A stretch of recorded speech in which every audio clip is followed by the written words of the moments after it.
Welcome back to the Football Heritage. We are back again with another edition. This is the weekend reaction of the Football Heritage. I have with me Mr. Yaya Kone as the one of the panel, Mr. Umaru Kone, CKA Coach Mate Bezon will be joining on later. Today we'll be looking at the results in the Premier League and La Liga. Real Madrid, they are 2 points behind Barcelona with a game in hand, and Chelsea moves second with 4 points behind Liverpool. And Liverpool game was cancelled at the weekend because of bad weather in Liverpool. So, gentlemen, welcome to the Heritage. And if you have not yet subscribed, the link is in the description. Please go there and click on it. You can subscribe, you can share the video. The weekend, we have a lot of fixtures, both in the Premier League and the La Liga. And Barcelona, they drew 2-2 surprisingly to Real Betis. Before that game, their previous 5 matches in La Liga, Barcelona won all before the game yesterday. But yesterday, they struggled, as I have been saying, that they have a lot of young players. They're going to be inconsistent. And actually, Betis, they deserve to win that game based on the chances created. They had a lot of clear-cut goal-scoring opportunities in that game, but they didn't take them.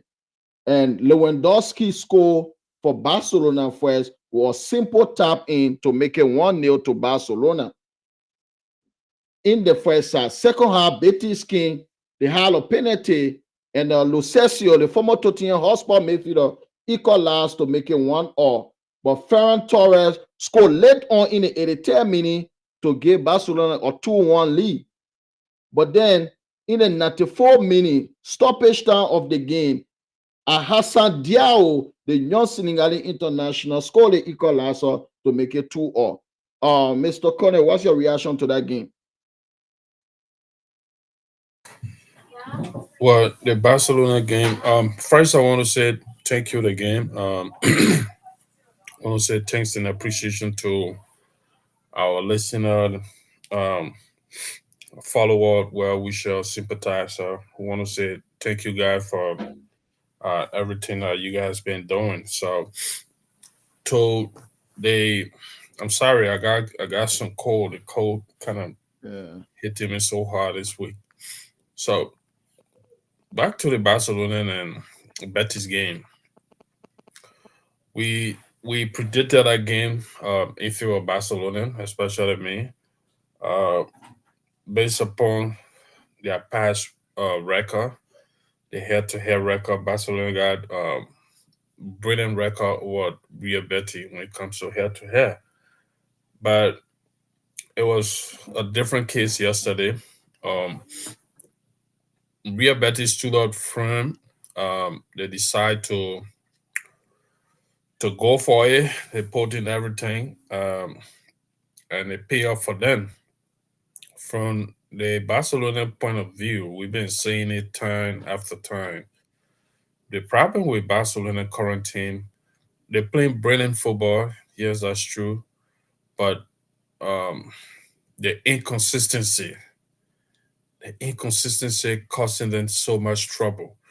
You can see that Barcelona, they are not at their best right now when it comes to uh, consistency. Some game they go to play brilliantly, they score goals, get the 3 points, and then the following game they struggle. Um, either lost the game or go for a draw. It was the same situation yesterday. I think Betty deserved the 3 points yesterday. It was unfortunate not to convert most of the chances yesterday, but there was a lot of big chances created by Betty yesterday. Barcelona created a couple of them and they got 2 goals. That's the difference, you know. Barcelona got a very good finisher in an attack, Robert Lewandowski. He's a very good goal scorer, and they got Rafinha, they got the young kid, uh, Lamine Lamine. Yamal. They're all doing excellent work. But when it comes to the defensive aspect, the defensive part of the game management, is what Barcelona lacking. They're lacking game management. At that stage of the game, you don't need to go for, you don't need just you got the quality to continue those guys in the midfield to just hold the ball, control the game, and kill the game. The lack of game management, and I think it comes from the inexperience, the dominant inexperienced player on the Barcelona team. This is why they continue struggling when it comes to this season. They draw crucial game, they lost crucial game because of game management. The kids are hungry. They want to play. They want to prove to the people they are something good, you know. But big games, Betty got a whole lot of experienced players. They got too many experienced players. You can't go to them and play them like that, you know. So again, that game should have been a loss for Barcelona with the way Betty approached the game. They put in a very good fight and a payoff for them. They were just unfortunate not to clinch 3 points. They managed to get a point out of that match, and that is the problem Barcelona face with right now, because your main rival, Real Madrid, they're struggling. They're kind of struggling this season, and then you got those chances to move forward, to out of the gap, the points gap, and then you keep dropping points, drawing games, losing. When those guys pick up their form, when they start winning games in succession, I don't see Barcelona winning La Liga with the kind of way they're playing. You win one today, and then tomorrow you lost, and then you go for a draw. That's very much inconsistent. We've been talking about this since the start of the season. I agree that the season still young, but we're almost halfway of the season. They're going 15. I think Barcelona going 17 games. 17 game. 17 games. You know, 17 games. So you tell me, that's almost halfway of the season. And you play like this, who knows from now to January, or by January when some of those guys, the injury player Madrid, when they come back, when they guys click together and start playing, winning, defending well, it's not going to be easy for Barcelona. Playing Madrid just one game. We agree, you won Madrid, with huge score. But look at the number of game Barcelona have lost so far this season. I think they lost three already. You know, they lost three. Madrid draw a couple of them and lost two. So if Madrid win her outstanding game, they'll be on top of the table. So that game, it was fascinating game. It was good game from the Betty perspective. They were just unfortunate not to get the 3 points. It's a boost for them because Betty Bear is struggling. They're struggling. They've been struggling from the start of the season, and then coming up with that huge fight and getting that vital point in the 9 minute, because they was in a losing position, and they managed to get a point out of it. That was a good game for them. Barcelona, it wasn't a best game for them. It was not a good game. They struggled in that game, and it's going to be like that all season long because of those young players you got. You got too many young players. And again, I want to talk something about Atletico Madrid being in a third position in La Liga. I watched again. I watched Couple again. I watched again today with Sevilla. Those guys are really fighting, and they're not even far, away from Real Madrid, second place in Barcelona as well.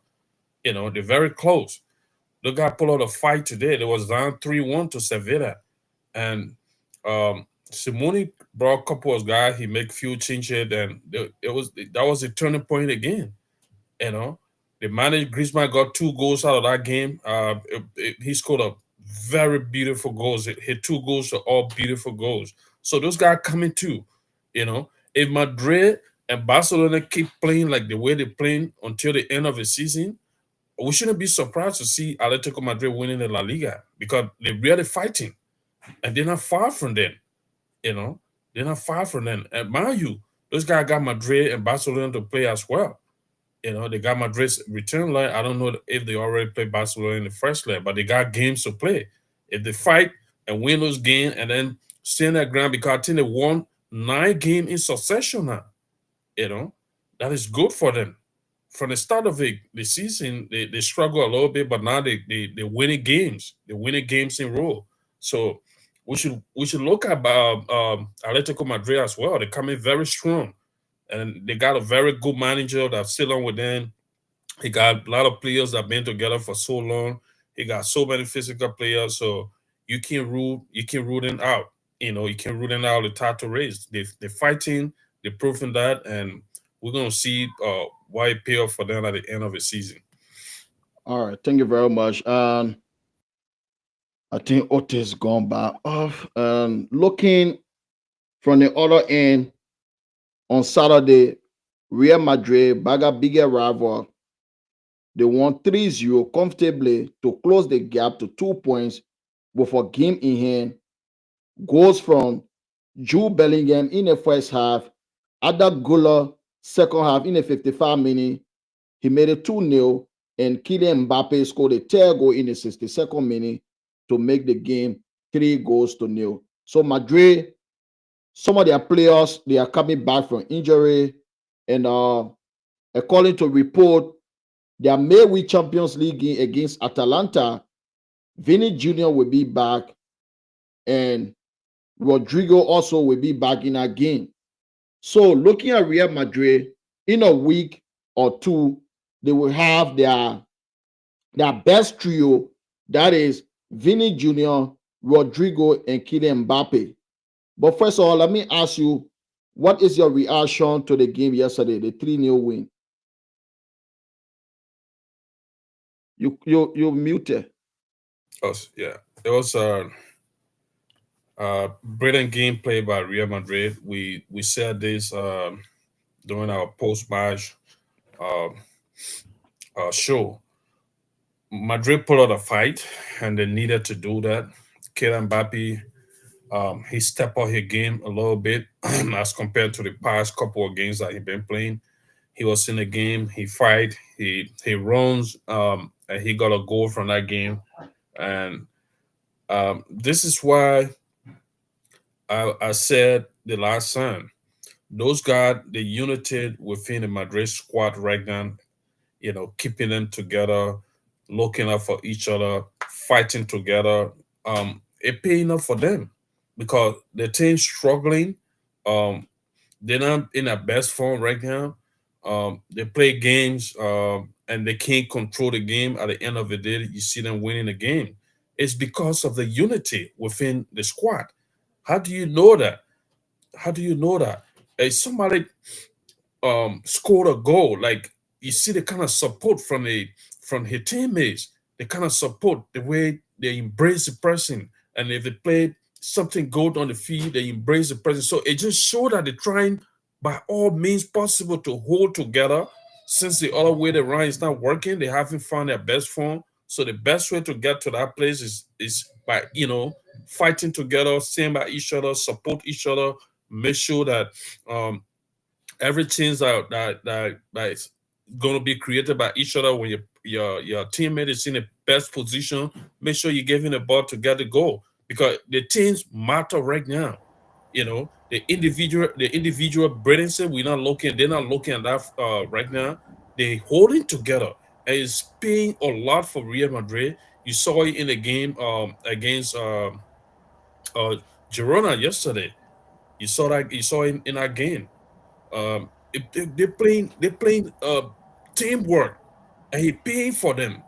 Because the team haven't grabbed their footing. They're struggling a lot in games. They're conceding goals. Um, their system is not working because somebody big came in a team. He trying to adapt, so they got to support him, and this is what Madrid been doing. So that unity, it paid for them. Their game against Girona, they put out a fight, and 3-0. That was a huge win for Madrid. They needed that, and they created a whole lot of chances. They controlled the game. I was surprised to see Ancelotti leaving Asensio on the bench. the academy player, the team B defender that they brought in to substitute Militao with sustained a long-term injury. Because Chomini is back, he decided to play Chomini in the center defense with Rudiger, and he paid for them. And last season, Chomini played so many games in that position, and he was excellent. They couldn't concede goal when he and Rudiger were in center defense. So I think he readjusted his squad after the full recovery of Chomini in order to get that solid defense. The kids are talking about he playing well, but when it comes to experience and maturity, he don't have that. So he decided to leave him on the bench and brought in Chomini. That was a tactical change. He's a brilliant technician, and it paid off for him yesterday. Chomini was brilliant in that position, and they won with clean sheets. So that was really good for Madrid, and I hope they carry the same spirit in the Champions League May week, because they need to win that game. It's really vital for them. If you look at their position in the Champions League spot right now, they're not in a better position. So it's very much important. They go to the Champions League with the same spirit that they had this going weekend game. I know they're going to do it because this is Real Madrid. They need to do it to put themselves in a better position. You know, they're way down in the Champions League. They lost 3 games already in the Champions League, and they need to move on. Those are behind them. You need to win game to move on. They need to do that. And I saw the fighting spirit. I saw the coordination in the game against Girona. I believe that they're going to take the same spirit, the same motivation, maybe the same tactics. It's a different game, but maybe the same tactics, and it probably going to pay off for them. So Madrid was excellent. I predicted that score is going to be 2-0, but it went wrong. I think 3-0. Madrid won, and that's what matters. All right. Thank you very much. Coach Matic Bezon, before I come to you, if you are listening via Facebook, if you want to come on, the link is in a chat on YouTube. So you can go to YouTube, the Football Heritage. The link is in a Facebook to go to YouTube. And if you want to come on, the link is there in a chat. You can click on the link. I can bring you on for you to have your say. Matic Bezon, yesterday, Barcelona drew 2-2 at Real Betis, and Real Madrid won 3-0. Goals from Jude Bellingham, Arda Güler, and Kylian Mbappe. So right now, Madrid, they are 2 points behind Barcelona with a game in hand. And Barcelona season so far, particularly since their game against Real Madrid, they have struggled for wins. Sunday won Madrid 4-0. They have struggled. They have been inconsistent. So, what's your reaction towards the 2 games that played yesterday in a La Liga? That is Barcelona game and Real Madrid game. You hear me? Hello? Yeah, I hear you. Yeah. Yes, go ahead. I said thank you very much. Thank you very much for bringing the game yesterday with Real Madrid. Said that Madrid are going to get a win. I may not know the score line now. Yeah, but we told you that Madrid are going to get a win. You got a score correct. You predicted 3-0 to Real Madrid. Okay. So looking at the score line there yesterday, the game was an open game. Madrid started the game on an open note, where they were not balanced in midfield. They had the guys running through their midfield and doing all sort of things until I think it was the first goal. So the game was a highlight, like we told you.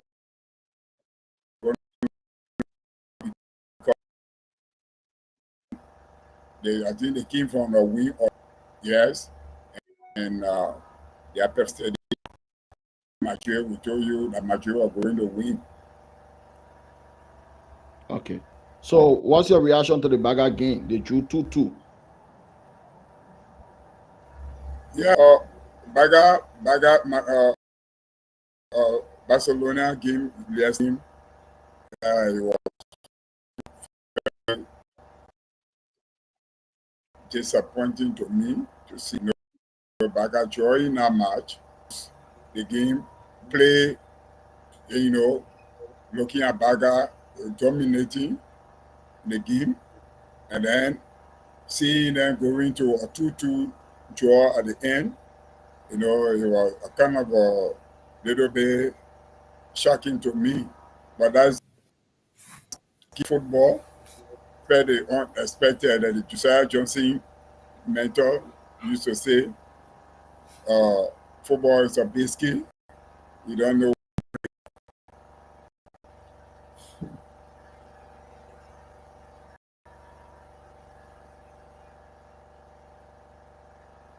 Musa, you muted. Thank you very much, Komate Bezo. Let me just show the La Liga table.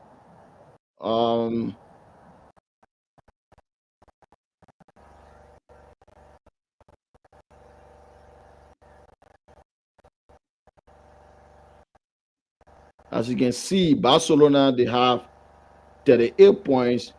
Real Madrid 36. Barcelona plays 17 games, while Madrid plays 16. So Madrid have one game in hand. So that means if Madrid can win a game in hand, they will be top of the La Liga table. So we now move on to the Premier League. We have a lot of matches this weekend in the Premier League. The first game was cut off because of bad weather in Liverpool. The weather yesterday in Liverpool was very bad. It was windy. So they cut the game off. They canceled the game. But Manchester City, they played at Crystal Palace yesterday. And they have struggled of recent. One win in their last 8 games before yesterday match. And they struggled against Palace yesterday. The game draw 2-2. And Palace took the lead early on in the game. But Erling Haaland, he equalized to make it 1-1. But in the 56th minute, Palace went ahead. They scored to make the game 2-1. But 68 minutes in the game, Rico Lewis equalized for Man City. So, City failed to capitalize. They failed to put the pressure on Liverpool because Liverpool game was postponed. So they should have taken advantage of that, but they failed to win the game. They struggle. And looking at City, the defense is one of the major issues. They are leaking goals for fun. Going to Palace, and Pep Guardiola is still complaining that he doesn't have enough players. You had Jeremy Doku, he came from the bench yesterday. Jack Grealish. You had a Mayfield of Ike Gundogan, Kevin De Bruyne, Bernardo Silva. That's a top Mayfield that should be able to win any team. Erling Haaland up front. And in defense, they have Guardiola, the most expensive defender in world football. He was at the defense yesterday. Kyle Walker, Rico Lewis, and Ruben Diaz. That's a title winning defense with the exception of Rico Lewis. So, I don't understand why Guardiola is making a lot of excuses. And during the week before the game, when they're asking about a poor form, that similar thing was happening to Mourinho, a response was, he has won the Premier League 6 times and Mourinho won it 3 times. And you know Jose Mourinho, nothing going to lean on Mourinho. And Mourinho responded like he won fairly, and him Pep Guardiola get over 100 charges. So that's the difference. You want 6, but your 6 Premier League title, you have a lot of charges over your head. So, Mr. Yaya Kone, looking at City, their bad form continue. Many thought that because the game was at Crystal Palace, a smaller opposition, that they were going to win. Because previous to the Palace game, they won their last game in the Premier League against Nottingham Forest, 3-0. So, what do you think? Man City is still struggling despite Most of those their are players are back those, from injury. Why are they still struggling? those are the kind of game Manchester used to win comfortably. When they were up there, like last season, at this stage of the league, going to um Irish teams like Crystal Palace, Wolf, Southampton, they're winning with huge score, and we saw that. We have seen this. The fact here is Pep Guardiola. He just trying to hide behind the fact that one of his key players is injured and he's out for the season. But the bottom line is Man City is not performing. You got a lot of aging players in our team. You got like 5 to 6 players that are above 30. Look at draft form, the draft pace. Let's take for example Kai Walker. Everybody know him to be the kind of player um with huge pace when it comes to you know going forward, and even if the opposing team is on a break going towards City defense, Kai Walker always break. He always depends on his pace, but it's not happening this season. We have seen it a couple of times. Um, some players overrun Kai Walker. We saw him with Adama. We saw him with Luis Diaz. We saw him with other players. So this is a clear indication that City problem is the team draft form. Kevin De Bruyne, we know how many assists he gave you now. How many bosses? I mean, how many ball he crossed in the box of the opposing team when he playing? It's not happening. Goodigan, he was scoring goal for fun as an attacking midfielder. How many goals he got this season? Bernardo Silva, how many chances he creating? You know, look at the fights. The fights are there. But Pep Guardiola, he refused to to accept the fact that Man City had draft form. He got a lot of aging players on the team. He hiding beyond injury. How many players in? How many person on our starting team is out? With the exception of Rodrick, how many players? But he's not looking at it. But the reality is there. The media institutions are there. They're looking at it. They don't speak about it. You and I, we watch again, we follow again, we follow those teams for so long. We know their starting team, we know how those guys perform. We're not seeing it this season, you know. So City have become another inconsistent team in England, you know, having that poor run, and then you came by, you won 3-0. They put in all, they put in their best when they won Nottingham Forest 3-0. And then the following game, see what happened. See what happened. They were just fortunate to get away with it because Crystal Palace was not they were not clinical enough to finish some of those chances that they had. They had so many chances, especially when they scored the first goal yesterday, but they didn't take those chances. They didn't finish them up. So you'll see the next game that Man City is going to play the game. It will be kind of same way. City game changed completely. The dominant football that they used to play, control the game from start to end, ball possession, attempt, goal attempt, crosses in the back, corner kicks, and all this stuff. They're not having it. They're not enjoying those kind of possession anymore. So it's a clear indication that they're struggling. Man City is struggling. But we getting to know the real person behind Pep Guardiola, the real Pep Guardiola now, because you're dropping points, you used to winning games, you're not winning those games. So we're seeing the ugly side of it. And why he make that comments again, Mourinho, and Mourinho defend himself. He said it clearly. He said, "Well, I won 3 titles, but I won them fairly. I didn't win a title with 150 legal charges being investigated about my success or the title winning." So we saw it. He gets shot again, Liverpool fan. There's a leaked video to that that you know streaming on the internet where the fan icing. Um, he mad because he lost, and he attempted to go and attack him. You know, but those that he was accompanied by, what they were able to control him and stop him from going to attack that fan. So he kind of lost the grip, and they're going to be like that through all the season until he can make some significant changes on our team. You've seen it. We've seen people drive for him. He still believes in those guys because of their achievement, their experience, what they had done, what they're capable of, and all this. But those guys had overworked. We saw it. Pep Guardiola fought hard for this guy to win the Champions League. And they put in everything to win it. That taking welterweight team.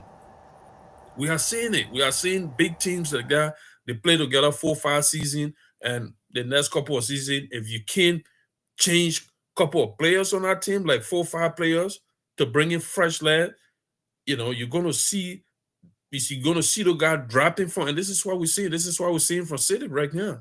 So it's nothing strange. We said it, and I think my prediction was I think it was 2-1 or 2-2 in favor of them. And I said it. I said if they can't put themselves together to go hard on Palace because No, it's a you tough. said you predicted 1-1. Okay, so I predicted draw. So I was looking at it from that perspective, you know. So that game wasn't surprising to me. Crystal Palace was just unfortunate not to get some of those, not to finish some of those chances that they had. But the game was a very good one for Crystal Palace. All right, thank you very much. Matthew Besson gone off again. For me, City, they are in a difficult position, and for the past 2 seasons, their recruitment has been dreadful. If you look at the past 2 seasons, City, the first of the 2 seasons they signed um, Matthew Nunes from Wolves. He's not good enough for City to depend on him. And they signed Savino this season. Savino, end product, he's very wasteful. This guy cannot score to save his life. And this has been an issue. They were not able to replace Raheem Sterling goals from the wing. They were not able to replace Riyad Mahrez goals from the wing. And this is one of the major problems they are having. Not only Rodri and the aging player, but the players they brought in, Jeremy Doku to replace Sterling and Savino to replace Riyad Mahrez, they are not good enough. They are not. They are good on the ice. If you look at them play football, they look good on the ball, but end product, they are terrible. And Sterling, he was scoring 10, 15 goals a season in the Premier League, sometimes 20 goals, the same as Riyad Mahrez, but they have not been able to replace that goals. And for Man City, they will continue to struggle until the season ends. And now we move on to the Manchester United game. Manchester United lost at home to Nottingham Forest for the first time in 30 years. And Nottingham Forest scored early into that game. Milankovic scored a header from the corner to make it 1-0. In the 18-minute, Manchester United equalized through Rasmus Højlund. Second half, a terrible pass from Bruno Fernandes and a very terrible goalkeeping error from Onana allowed Nottingham Forest to go 2-1 up. And few minutes later, Chris Wu, another error from Onana and Martinez allowed Chris Wu to make the game 3-1 to Forest. Manchester United scored later to make it 3-2, but they couldn't score their third goal to equalize. Despite having more of the ball, but yet they struggled to break Forest. Manchester United had over 70% of the ball, but yet Forest won the game 3-2. And they had 3 shots on target. All the 3 balls they had on target yesterday, they scored all 3. Manchester United 7 shots on target, 2 goals. And I will come back later. I just want you to give me your reaction to that game. Well, that game it was a poor poor poor game from couple of players on the field yesterday of Manchester United, particularly Onana, the goalkeeper. We talk about Bruno Fernandes, you know, giving the ball away cheaply to the opposition team in a dangerous position. Every time you do something like that, you're gonna get punished for it, and that happened. And the goalkeeper effort was not enough to save him from that error that led to that terrible mistake. I don't know what Onana was thinking about, but a very poor goalkeeping from him yesterday. Manchester United tried to pull out a fight. You know, they came back, they scored a goal, and then Nottingham Forest got their third goal. Manchester fight again and get another goal, but it was not enough, like you said, to get the goal cancer. So the chances created by Manchester United yesterday was more than what Nottingham Forest created. They play um, like Ahmad Diallo was good on the run yesterday, but Manchester United problem is their major problem right now is a transitional period for the new manager and the players as well. They're trying to adapt to the coach new system. They're trying to know the system that the coach want them to play with. It's a tough one for them. It's a tough period for them, and it's not strange because the manager spoke about it that Manchester United are going to struggle before they can grab their footing. They will need to fight harder, to get used to what he wanted to do. And one of the things he talked about that what led to the second goal to Manchester United, losing the ball cheaply. You can't lose the ball to the opposite. You can't give it like that. If you do it, you're gonna get punished. And we saw it in the game yesterday. And the Nottingham Forest side we're talking about, they're very aggressive. They are a very physical team. You know, those guys decided to come out yesterday on a breakthrough or because they realized that Manchester defense was not strong enough, especially in that midfield, because to help strengthen the defense, the midfield gotta be solid, you gotta be compact. You can't just win ball that easily. But when you see the ball flowing in the midfield, the opposite team continue winning ball and playing it on the wing for their wingers or their attacker, it will cause you problem. It will cause you problem. And that what happened again yesterday. So all Manchester United need to do, I believe their work, their goal this season is to fight hard and see if they can get in that top four spot and also try to adapt to the coach system, stop conceding too much goal because that's what you need to do. You got to stop conceding and then you start going up front to score goals. But if the team continue to concede goals every time you conceding goal, every time you conceding goal, it will be difficult for you to win games. You know, you score goals, that's true. But what about the defense? So Manchester United still got a lot of work to do. And I believe the contract the coach signed, they're not going to, you know, blame him for the performance of the team right now. They're not going to hold it against him. He was brought to do the job, but equally so, he need time. You know, he brought him in the middle of the season. He need time to adapt. He need time to get to get to know the opposition teams in the league. So he got so much to contend with. He never had a preseason with the team. There was no preseason for him. So there's so many challenges he faces right now. And I don't want people to look at him to be a bad manager. He's not. He just need time to adapt and see how best he can pull himself together for a player to adapt to his team to move forward.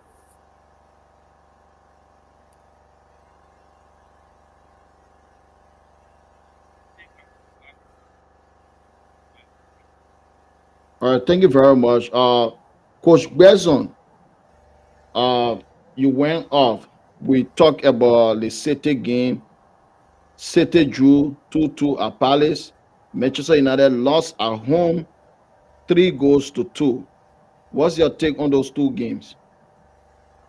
Well, City game, like Yaya was saying, the team, with the coach, something is happening technically where the coach action is trying to manifest in the players now.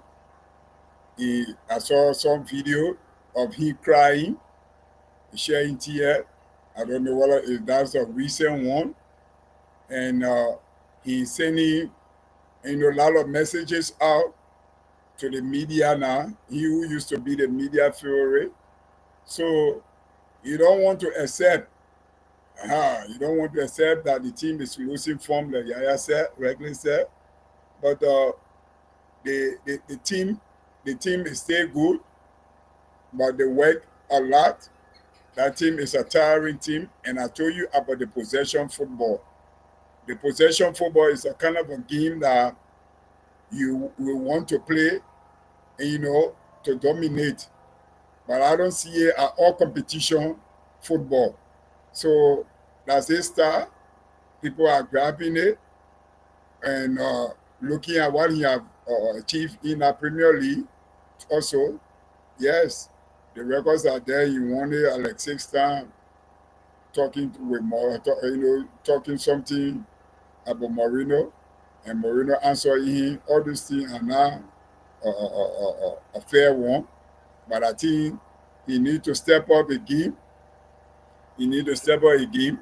Because this thing had never happened to see that the coach stay on, but because of a record. Technically, from an administrative point also, once coach lost game that are successful in row, maybe based on the contract, you might leave. Yeah, so he need to double up. All right, then the Manchester game, yeah, we all went up for Manchester to win. We predicted the win for Manchester, but it didn't go the way we predicted. Yeah, Manchester also had a poor showing yesterday. They only wanted to win. Yeah.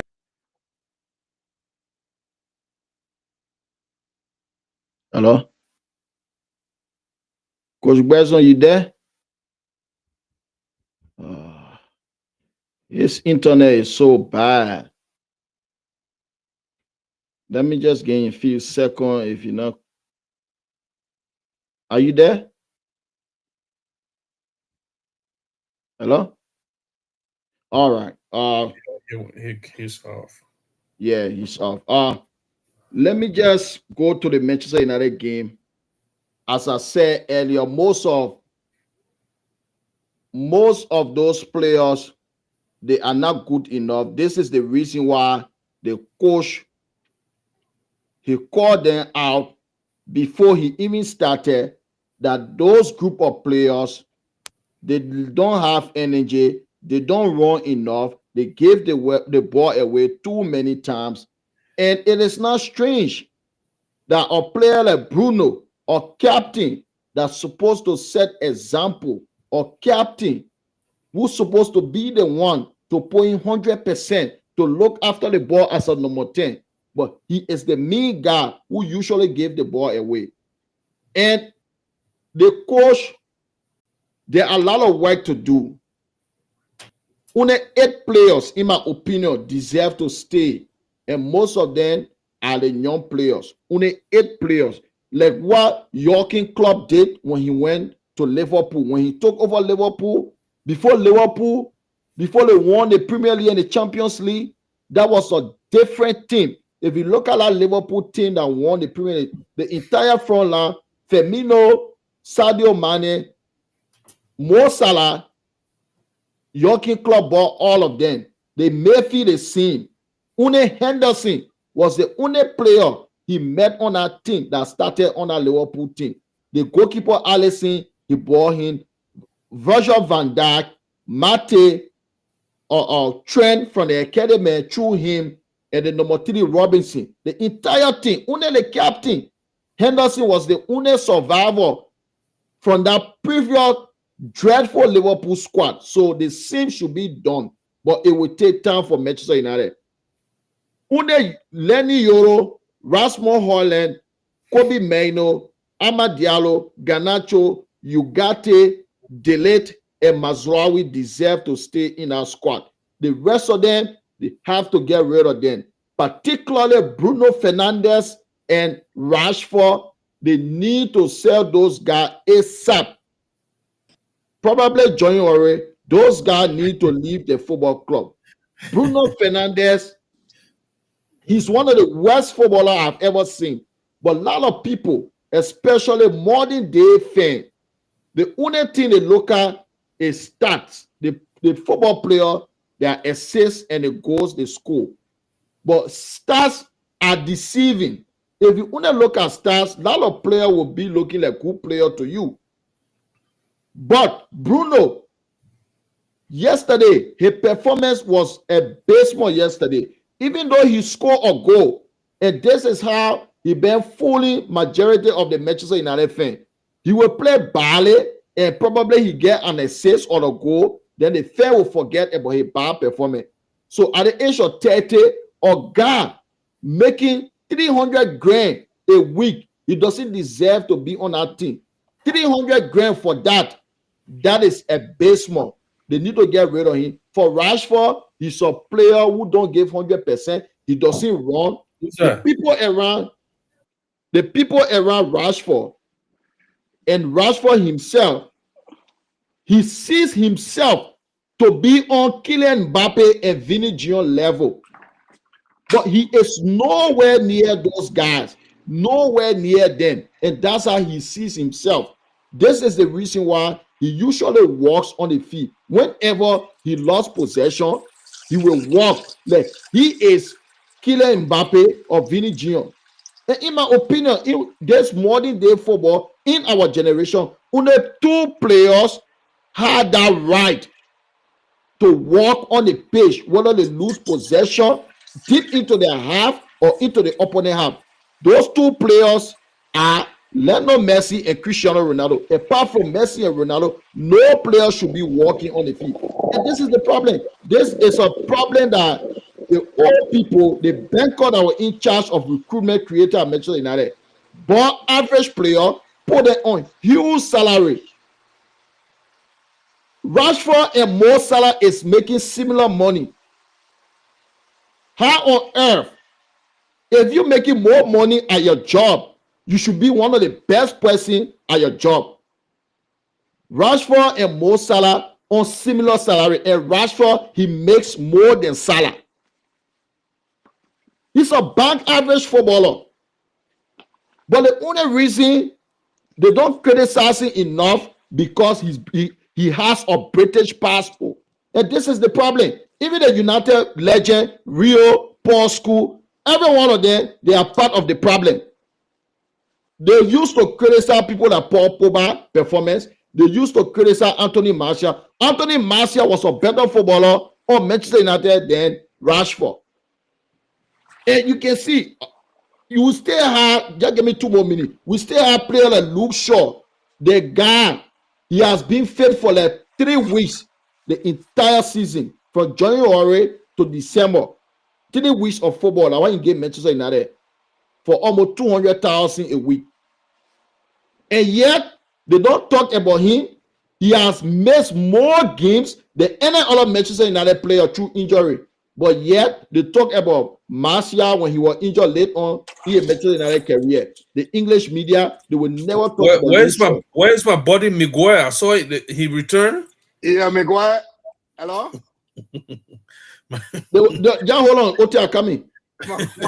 My boy Maguire, I saw the man in a tracksuit. So, no, Maguire, listen. The game yesterday, Maguire didn't do anything wrong in that game. And one person I will criticize Maguire when he blundered. Maguire, the goals yesterday we consider, they were individual error. I have prayed Onana this season. But yesterday, 2 of those goals, he contributed. That second goal was he and Bruno. Bruno gave the ball away, but for God's sake, how on earth that shot is beating you? The second goal was him and Bruno. The third goal, him and Martinez. And Martinez, his first season, he was excellent. But since then, he has been dreadful. He needs to leave. The first goal, he stood right near Chris. Even you don't have a height, you should jump with the striker. When you jump with the attacker, you're going to embarrass the attacker for heading the ball properly into the back of the net. But he refused to jump with the guy. He just stood right there, and Milenko brought the football straight into the back of the net. So, Otis, let me come to you. You were not here from the beginning of the show. We have talked about the Madrid. So you will just summarize everything. We talk about Madrid game. Madrid won 3-0. Barcelona drew yesterday 2-2.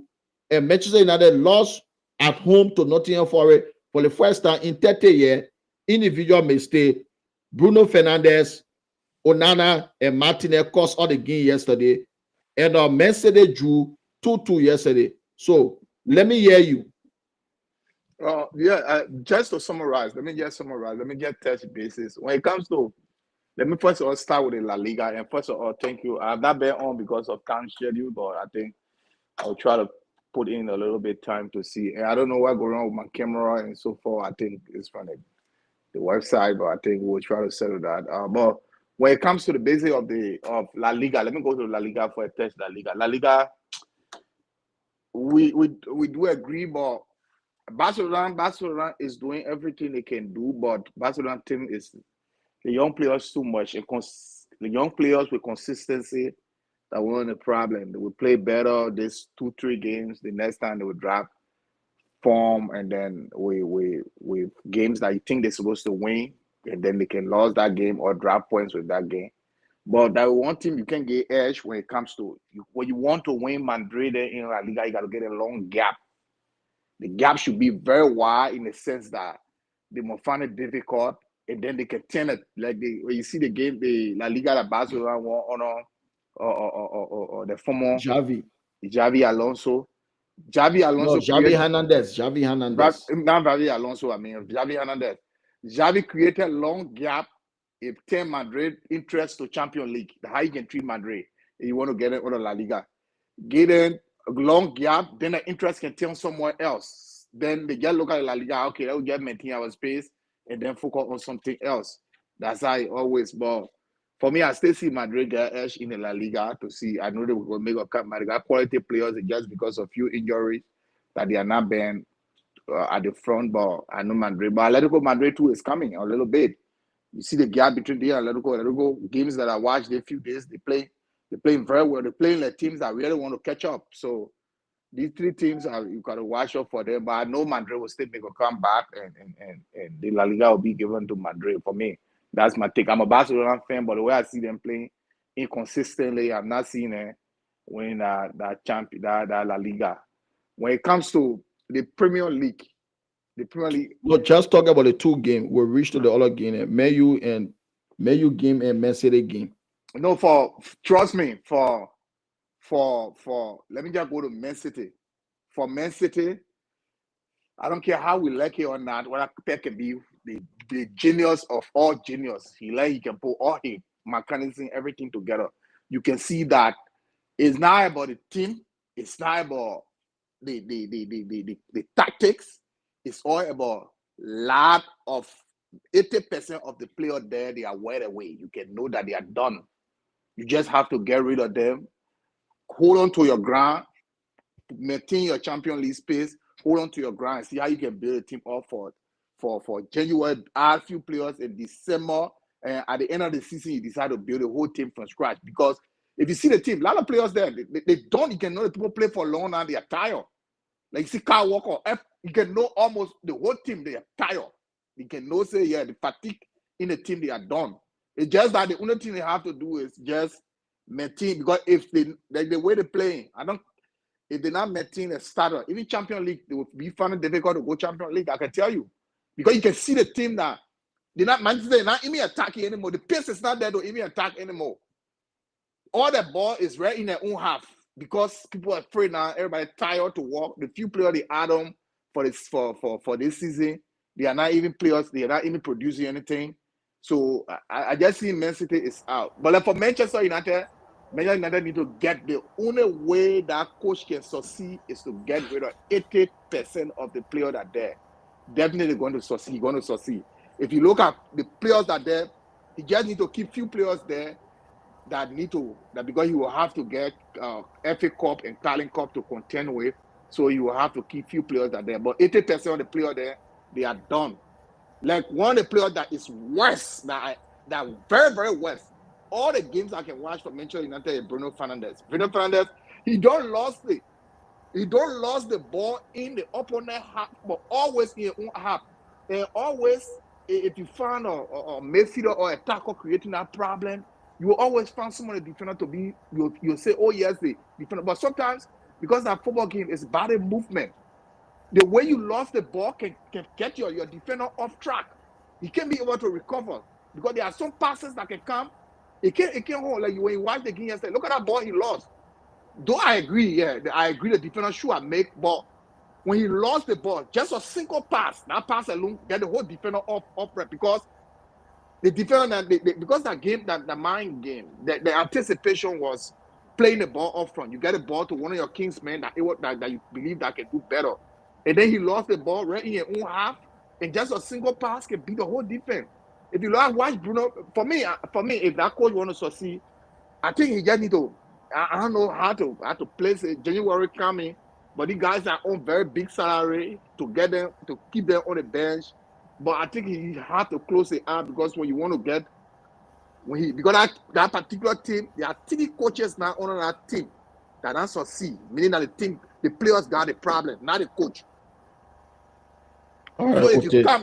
you come there, give me a second. If you come there as a coach and you want to succeed, you have to get rid of these breeds of players. The first thing you have to look back, how many coaches come on these players and not succeed? And you look at them, I think the players is the problem. Get rid of them, bring in your own style of player that you want, and then make sure and you can move on with the game. But if you want to continue with them, I don't think Manchester United they're gonna go anywhere. Thank you very much, Ote. So we now move on to today's games, particularly Fulham against Arsenal. Fulham 1, Arsenal 1. Arsenal started the game brightly. The first 9 minutes, Fulham couldn't put 3 passes together. They were dominating possession. But the first Fulham attack, they took the lead through Raul Jimenez to make it 1-0 to Fulham. In the second half, William Saliba scored from a corner kick. Yet again, Arsenal scored another corner kick goal to make the game 1-0. Saka scored late in the 88th minute, but he was offside.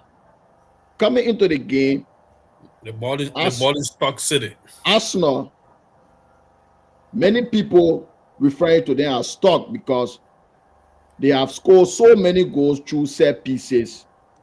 And what really caught my eyes today, the beginning of the game, when I saw the lineup, Thomas Partey, arguably Arsenal's best midfielder this season. The coach played him at right back position, even though he had Tierney, who is a left back. He played Partey right back and moved Timber left back. In my opinion, what the coach should have done, play Kieran Tierney left back, Timber right back, and Partey in the middle of the pack instead of Jorginho. But he played Jorginho, Declan Rice, and Martin Odegaard in the middle of the pack. But Arsenal, they struggled to create anything. The best chances Arsenal had in that game was from set piece and that cross where Saka was offside. But they didn't create anything. Martin Odegaard, the captain, he struggled to create anything in the middle of the pack. And Kai Havertz, he was abysmal up front, non-existent. As I said earlier this season, that Arsenal, if they don't buy Oshkreko, they will not win the Premier League. That which I can put money on. If they don't buy Oshkreko, probably they will finish 4th place in the table. January, if Arsenal does not sign off Oshkreko, they're going to finish 4th in the Premier League table. Kai Havertz is the highest paid player on Arsenal. Yet, he's very terrible. He's a terrible striker.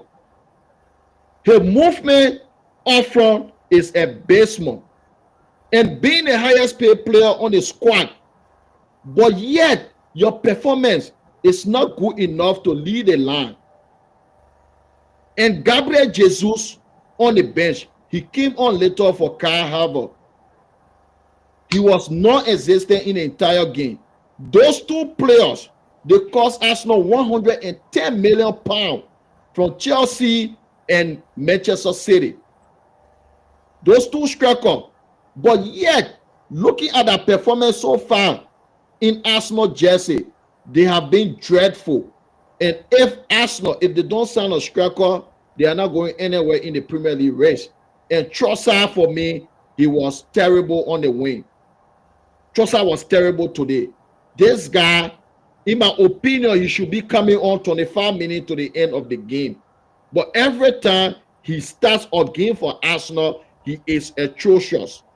So the coach, Mikel Arteta, he got his lineup wrong today. His substitution. And one thing he usually do, he has the constant substitution. I don't know why. Trossard for Martinelli, Martinelli for Trossard. Whenever Trossard start a game, he will be off for Martinelli. When Martinelli start, he will be off for Trossard later on in the game. So, what are you trying to say? So you don't have any other tactical substitution besides Trossard coming on for Martinelli, Martinelli coming on for Trossard. You have Raheem Sterling. This guy, you got this guy on loan, but yet he barely played in the Premier League. So what was the essence of getting him? Arsenal should have been brave in the transfer window. If they didn't have the money, right, they should have gone for Victor Osimhen on loan. They allowed Victor Osimhen to go in Turkey on loan. With Victor Osimhen in the squad, they could have been neck to neck with Liverpool. But they don't have a striker. But January, they still have the option to go get Sporting Lisbon attacker Gyökeres. They can still go back to Napoli to get Victor Osimhen because he's on loan right now. They can still get him. Napoli want to cash on him. If you take 65 million or 70 million to Napoli, they're going to sell Osimhen to you in the January transfer window. Until Arsenal can get a striker, they don't stand a chance of winning the Premier League. They can twerk all they want. If they win one game, they can celebrate all they want. But you need that guy. The game like today at Craven Cottage, where you don't have many chances, will come from all of nowhere and just score like Mo Salah, the Erling Haaland. They don't have it. So Otis, I'm coming right back to you. Your team Arsenal today, they struggle, particularly your captain. He didn't play well today. He struggled to create anything from the middle. And looking at your coach, his tactics today was awful. What's your take on the game? Well, anyway, thank you. Are you getting me? Yeah, hearing you loud and clear. Okay. Okay. Yeah, what? EG. Yeah, Premier Soccer. What? EG. 20 years Spurs. I'm not your umpa with your let me see what they're talking for. Spurs are a waste. Spurs. Yeah, but when it comes to today, first of all, the coach won the tactics. He messed up the tactics today. And secondly, I think he stay. I don't know. For me, because to find coaches around the world to say all this, because nowadays to find coaches with the team and stuff. But for me, he really need to sit down and look at himself and know that because he been supported, he spent like there's a lot of money, close to 700 million he spent on him for the past 4 seasons. So that's a lot of money for him. But the problem is, I think there are 2 players that on Arsenal team. Like you watch Arsenal team play, I do agree. Yes, people say, "Oh, Arsenal is the new stock city self pieces." But every game get different tactics. The way you go to the opponent, they can create a pack. They don't open it. You create a way how you can get goal. Everything is all about the result. But the problem is, Trossard is one person. If you watch today, Trossard was 0. Get rid of Jesus. Jesus is not. Jesus used to be one of the players I used to love create. He used to create a little bit because of a little skill that he have.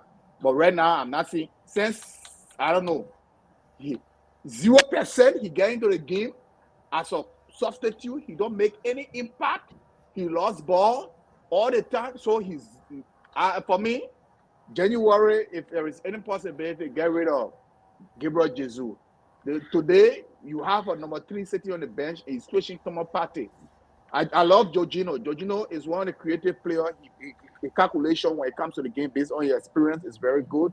But today, that game was not for Jorginho because the team that you went to play, they had a lot of young players who were fast.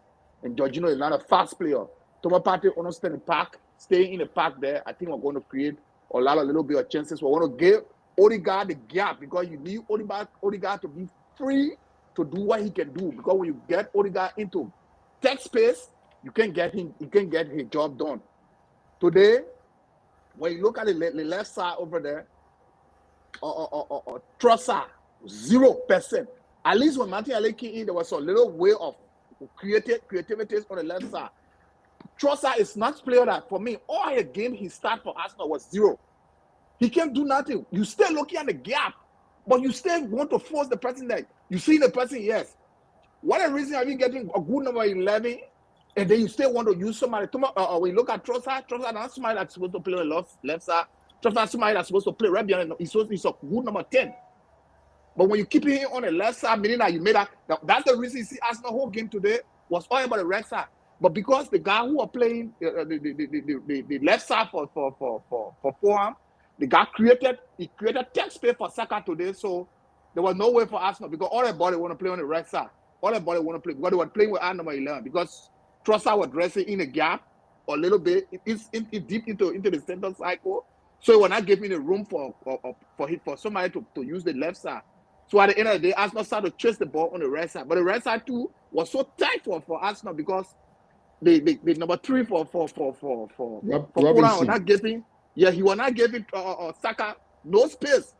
So you found Saka was deep into Arsenal half most often than into the opponent half.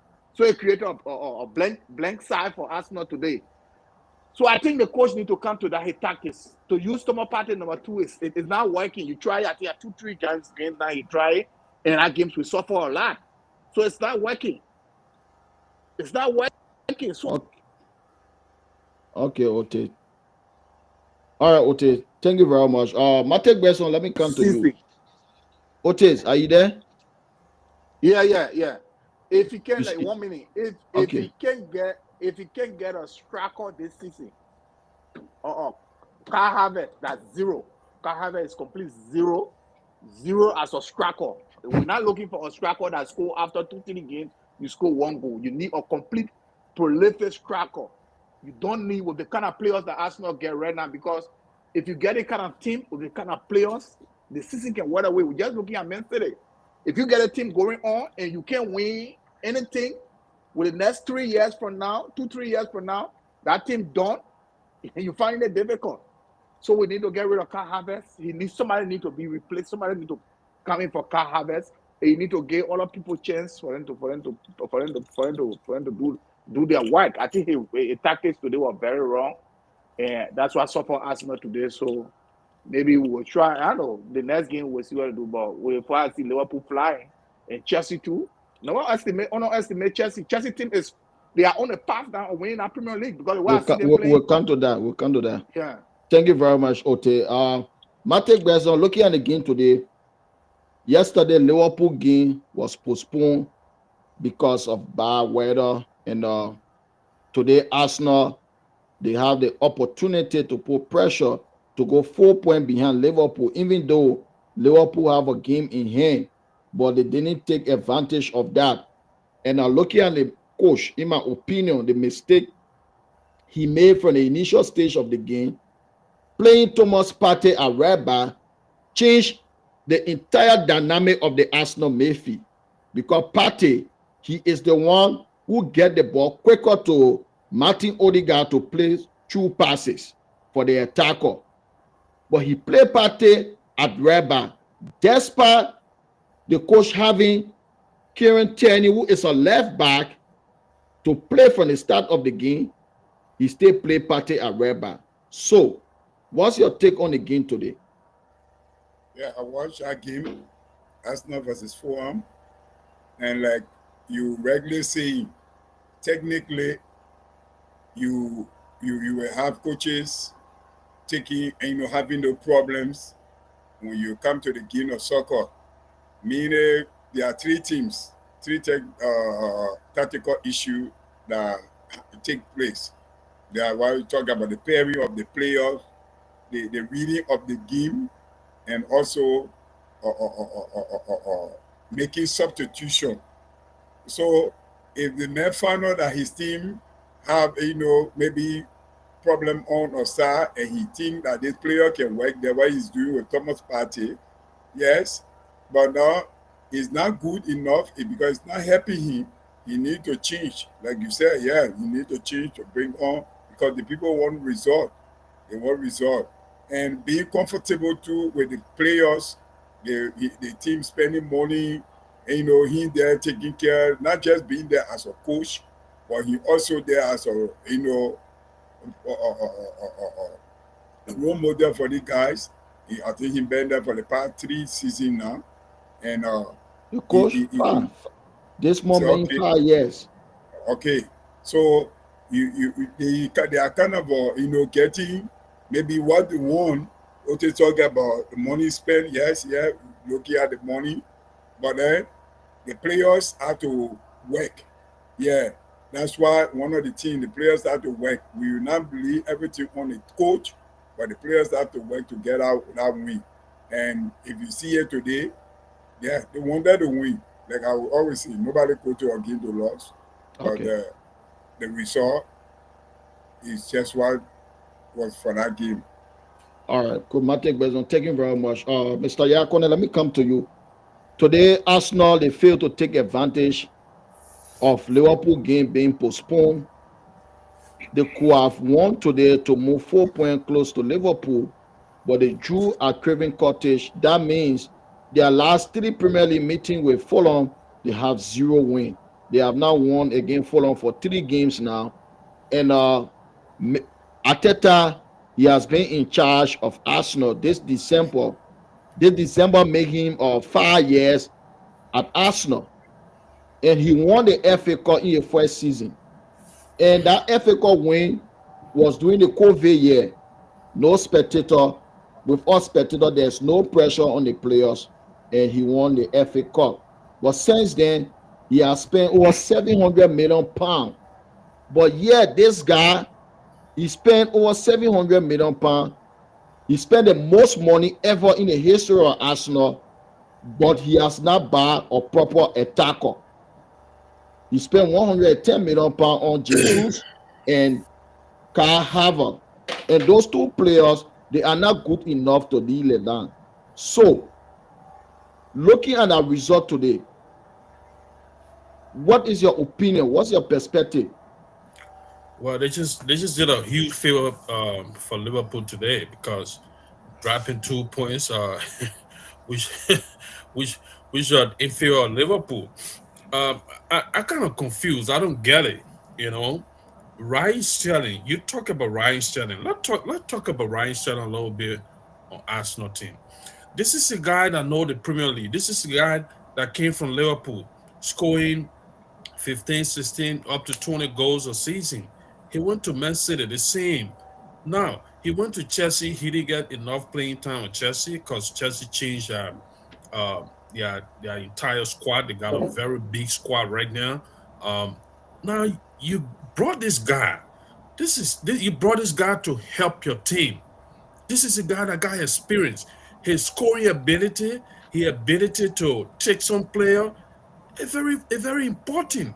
We thought you brought this guy to help the team, but instead you brought him to keep you on the bench. I don't get it. I don't get it. I don't know where Arteta is coming from with that idea. You put money behind somebody and then you brought him, just give him a chance. You know this guy from Man City. You are with Man City.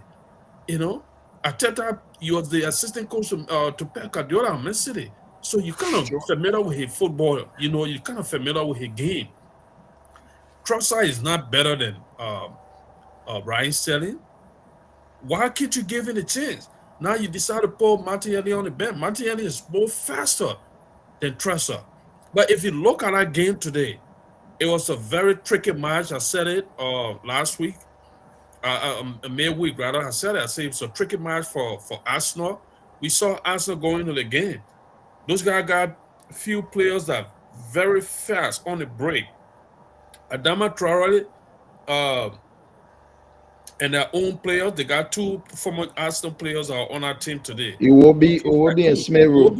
Iwobi is one of the fastest players in the Premier League when it comes to counter attack and going on a break and stuff like that. Now the position, maybe they change here, or he pattern he decided to play with today to put Thomas Partey the right back. Maybe it was a technical tactics. I don't know what happened to his left back, but you can't do that thing. You can't do it against a fast winger like Mo Salah, like Luis Diaz. You're gonna get him killed. They're gonna go at him through all the game because they know that he's slow in terms of running. He understands the Mayfield. Keep him there. Keep him there. The wingers, any faster winger, they'll kill. They'll roast him up. You know. But you play against a side, maybe that's why he took that advantage of forehand today. He decided to play in there. But with all that, it was still a risk because you got two wingers. You got Adama Traore and Iwobi. Those guys are fast. In terms of pace. Why decide to use Thomas Partey in defense?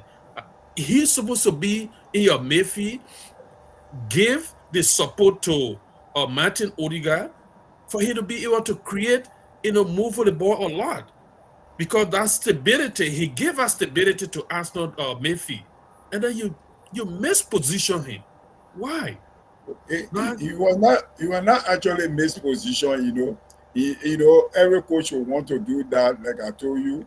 That's what I'm saying. I said maybe it was a technical change. More relaxed on the right, the right, left and right back. Maybe it was a technical injury. Maybe it was a technical tactics from him. But if it's not working for you in the first half, why can't you change? That's my point. You comes in the second half, you're looking for goal, you already down. Why can't you change? Bring that stability in your midfield. That's the engine of the game. You know about it. You're a technician. Speaking from that perspective, if they're not working for you in the first half, the second half, go ahead and change. You got somebody on the bench. You can even play 3 men in defense, just to get that stability in the midfield in order to support the attacking midfield. I'm speaking from that point. And with this guy that played often for Arsenal that he bought from Chelsea, huge money was put behind him. I don't get it. Can't have it. Why? Game after game, you keep this guy in the game through all. He walk. His contribution is very less on the pitch. He's not scoring goals. You can even take that nigga out and put Ryan Sterling up there. He will do better than Kai Havertz because he got the ability. He got the strength. Ryan Sterling got the strength. He got the ability to hold the ball, turn, take some players, and his scoring ability is well better than Kai Havertz. So some of the problem we saw on Arsenal team today came from the coach. His staff didn't give him the right advice, and his judgment today was not perfect. Now they dropped 2 more points. They dropped 2 more points. So if Liverpool win us, they are all standing again. It's back to start a cold. 9 points gap. 9 points gap. Now you lost the second place position already to Chelsea. Now you're on a goal different about the points. Those who keep piling, the pressure will keep piling on him. So you're bringing pressure on yourself. You got a good game in here that you can go with a good game plan. I know that you went in a game to win. But if you start the game, every good technician, you start the game. If this is not working, you got to get a plan B. You can do everything exact that Musa spoke about, Martinelli and Trossard. The substitution with Trossard and Martinelli is very consistent every game after game. When the other players start, the other men come and substitute him. You got to get a technical. It depends, the game, the level of the game. Maybe you need a goal, or you already leading. You don't need an attacking player anymore. Come up with a different plan. Coaches can look at that plan and instead of you say, okay, he coming here zag with the same team. We're gonna hold him on this. We're gonna hold him on this. But kudos to forehand today, they was excellent again from the forehand perspective. They were just unfortunate and got a draw. They should have won that game today because they was into that game. They went for everything. They wanted the game, but unfortunately for them, Arsenal managed to equalize and get a 1 point from it. But it's in our favor because we got some good news from the Liverpool financing department. They're trying to get a lucrative contract to Mo Salah, Van Dijk, and Trent Alexander-Arnold. So it's a boost for the team with the momentum they're playing with right now. So when this kind of news come in, Arsenal, I'm sorry, man. My brother Otis, I'm sorry. Yeah. And the question that Musa is asking today, Master Musa is asking, made me think about Tusafi one day when we have Morocco SC play and he Musa was there telling me, Chinchale for Nafi. Chale was a terrible winger. The man is falling the boy in the plum tree. The man is falling the boy in the plum tree on Tusafi. Otis, okay, let me just ask the one question. Looking at Arsenal, you guys are struggling to create goals, and you are solely depending on set pieces. Don't you think that's a problem in the long run? Because sooner you're going to get found out. Otis. I think he's Mushu. I think Otis left the phone. He should be maybe he's muted or something like that. Okay, Gerson, the two of you can answer that question. Don't you think they're going to get found out? Because I saw that thing again today, right? After they equalized, they got a couple of corner kicks. Before the corner kick, you see 4 Arsenal guys with 6 plus height. They group up together, right? And then when the player that is about to take the corner kick or the free kick, when he start to move towards the ball, you see the 4 guys in line going towards the play the ball is coming from.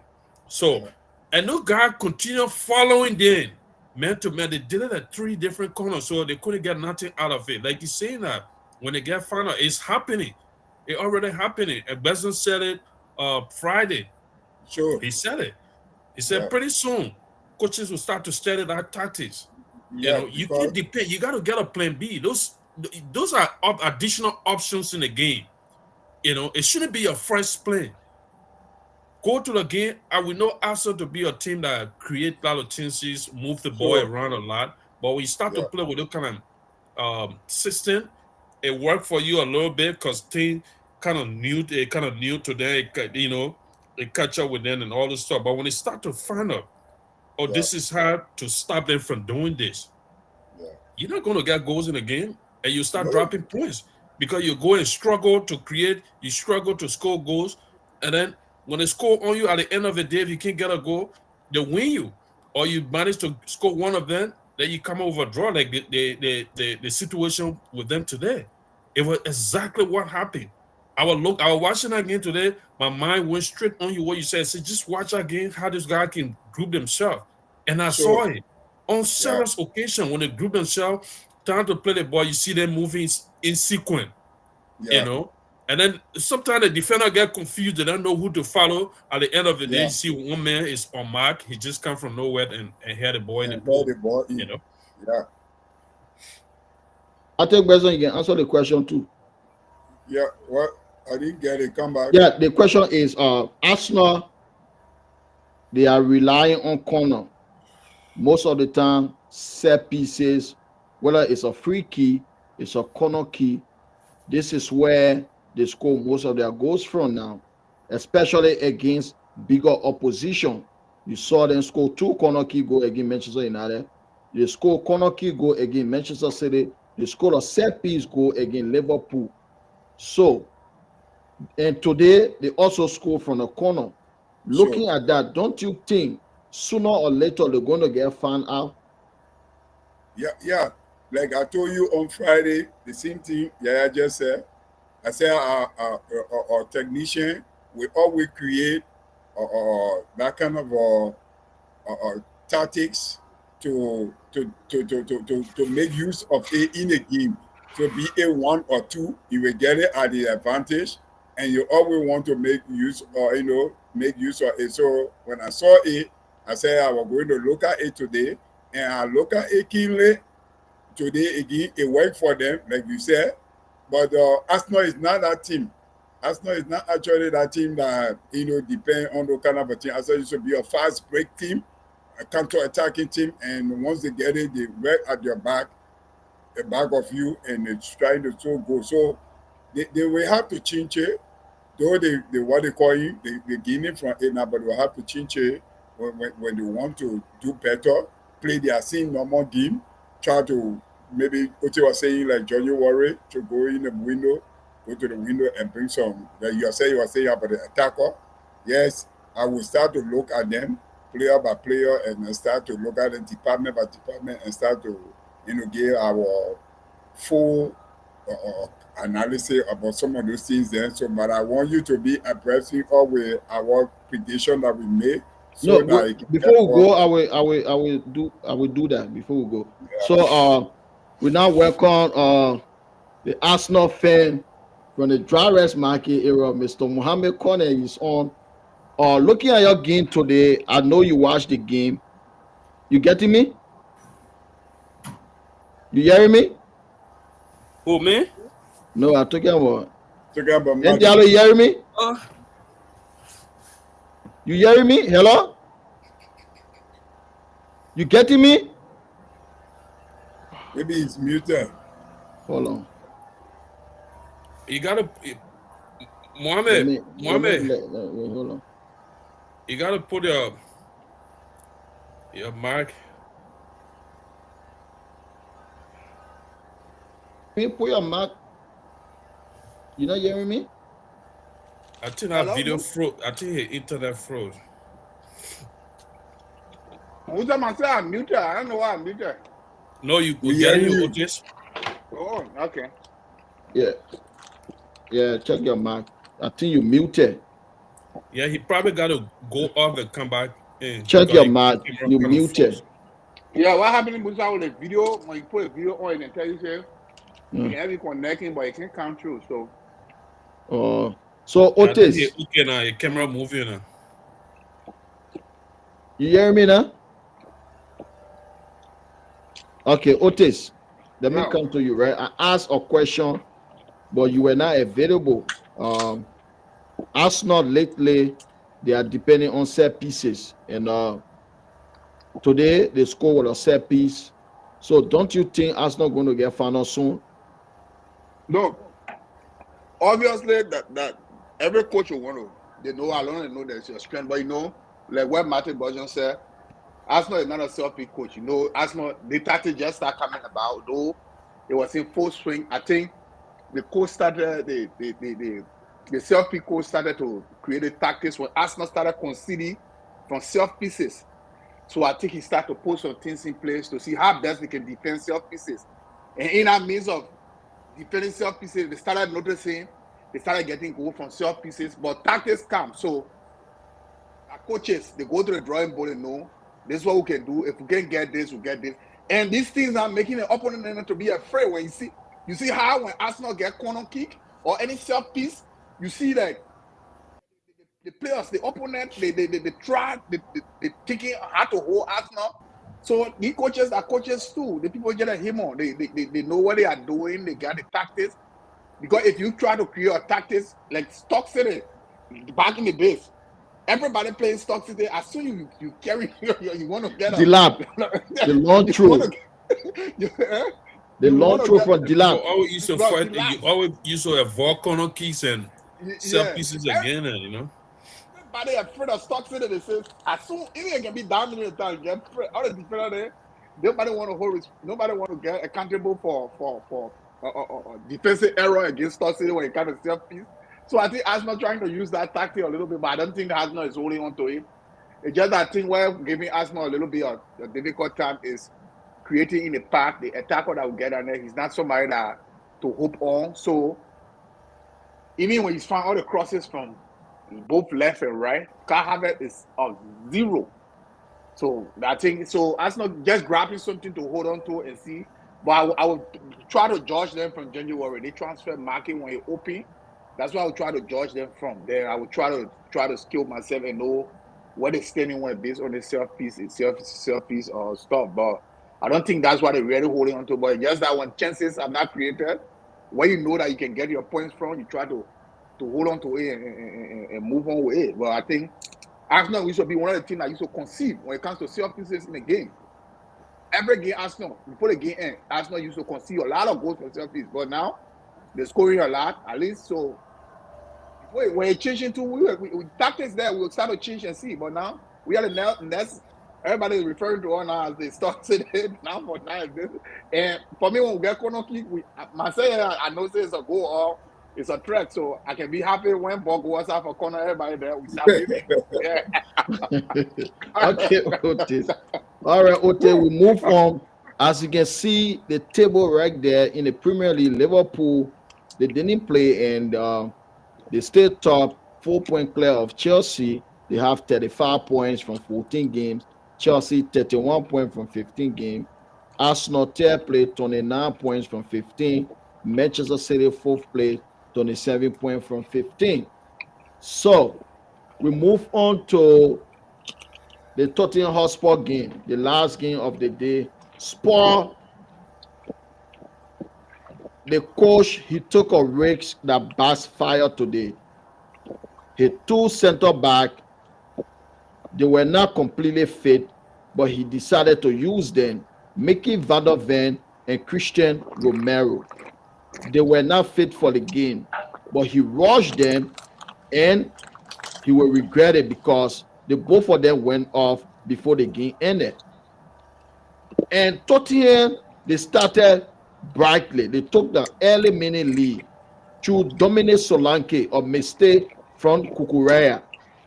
Few minutes later, Kukureya again, he slipped and Kulusevski scored to make it 2-0 to Tottenham Hotspur. At that stage, a lot of people thought Tottenham were going to trash Chelsea as they did against Manchester City. But Chelsea scored in the first half through Jadon Sancho to make it 2-1. First half ended 2-1 to Spurs. And after the break, Tottenham Hotspur, they capitulated. Chelsea equalized from the penalty spot through Cole Palmer in the 61 minute. A tackle or penalty that should have been avoidable. Bissouma, why are you going to ground? There's no threat. You just went to ground easily. And when you go to ground in a penalty box, you better touch that ball. If you miss the ball, you get it up on there, it's a definite penalty. Cole Palmer converted from the spot, 2-1, 2-2 in the game. In the 73rd minute, Enzo Fernandez make it 3-2 to Chelsea. And as I said last week, this guy, since he divorced his wife, he has been on fire. He is scoring goals, he is creating goals. So I don't know whether it was a curse, that girl was a curse on him or not, but since the divorce, he is on fire. And deep into the game, 84 minutes again, Cole Palmer again converted from the penalty spot. Another reckless tackle by Pape Sarr. The guy is going away from goal, then you play him from the back. Reckless. Cole Palmer again step up, make it 4-2 to Chelsea. And he set a new record, the first player in history, in the Premier League history, to score 12 consecutive penalties with all of miss, breaking Yaya Toure 11 consecutive penalty kick with all missing. So, late on, deep into the injury time, Son Heung-min scored to make the game 4-3 to Chelsea.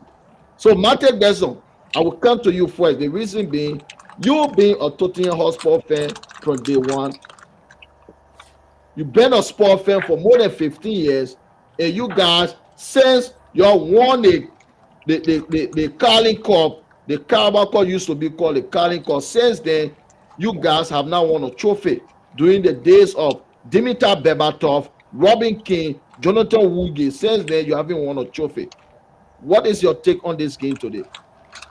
Yeah, our performance was very, very poor today. And uh, from the day I've been seeing Spurs in modern football, yeah, this is one of the bad performance that they ever pull out today.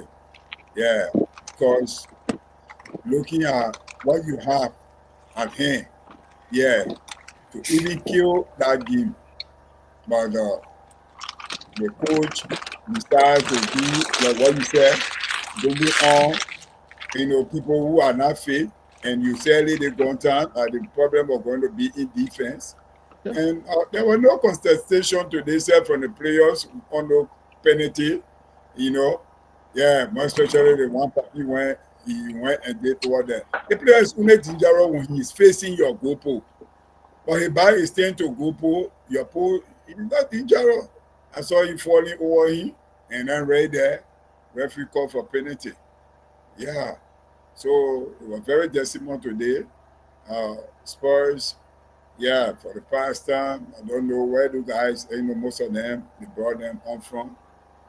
Not actually picky at them, but Harry Redknapp, Iraq, was one of the best Iraq in the history of Spurs because he actually know what happening, you know, what to do and what the football is like in England when it comes to teams like Spurs, where sometimes most of the title contenders or coming to full play and what have you.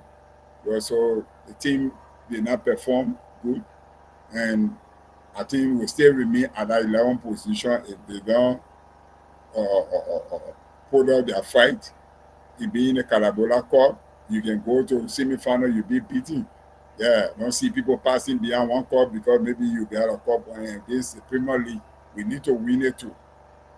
Yeah. All right, Coach Bezon, thank you very much. Mr. Yakone, let me come to you. Looking at the game today, I just want to hear your perspective. Tottenham Hotspur, they took the lead.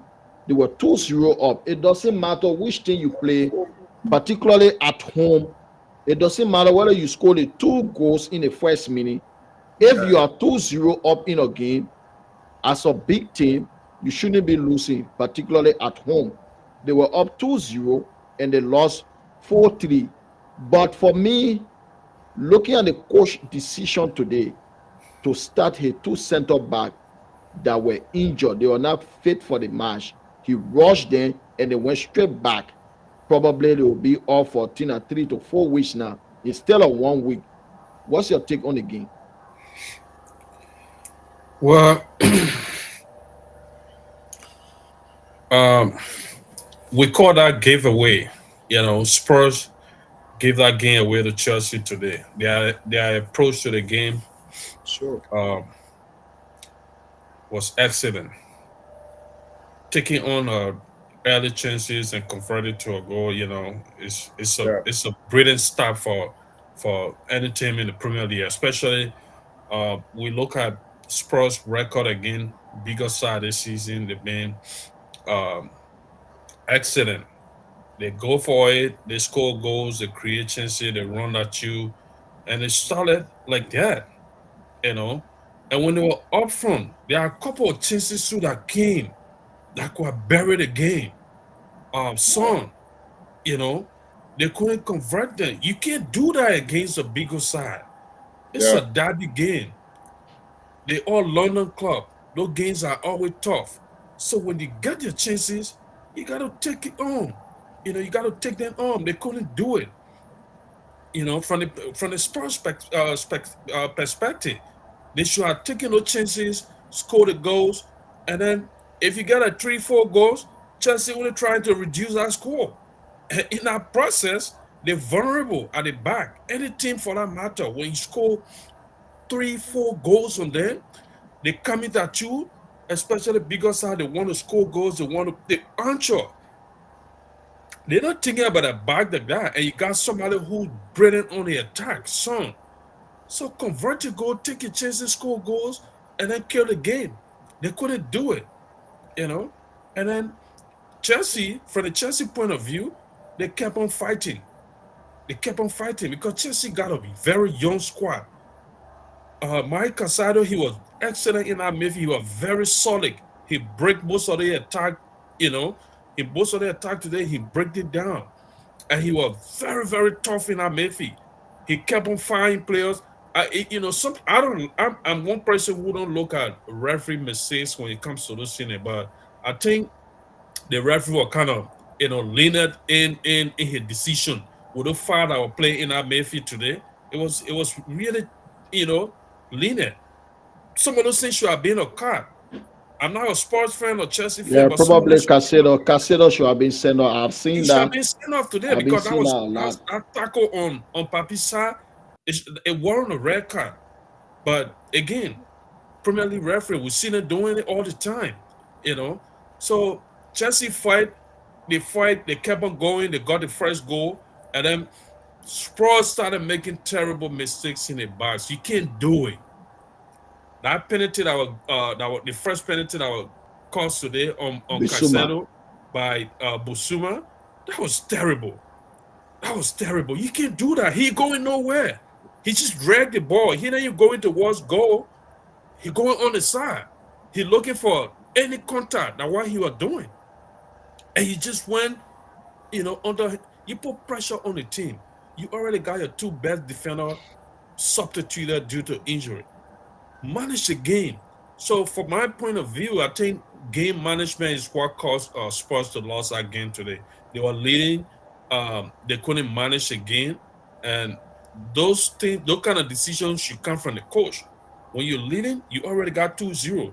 You don't need to work it. You don't need to chase the ball all over. Sit deep. That's all I expect Spurs to do. Just sit deep. Chelsea will counter you. They will come to you. And you got somebody on the break. You got two excellent persons. When they go on the break, they're terrible. Kulusevski and Son, those two guys can cause damage for any defense because they're very fast and Son is a good finisher. But they couldn't manage the game well. Chelsea managed to equalize, and then they said, "But then we can go for it and get the 3 points."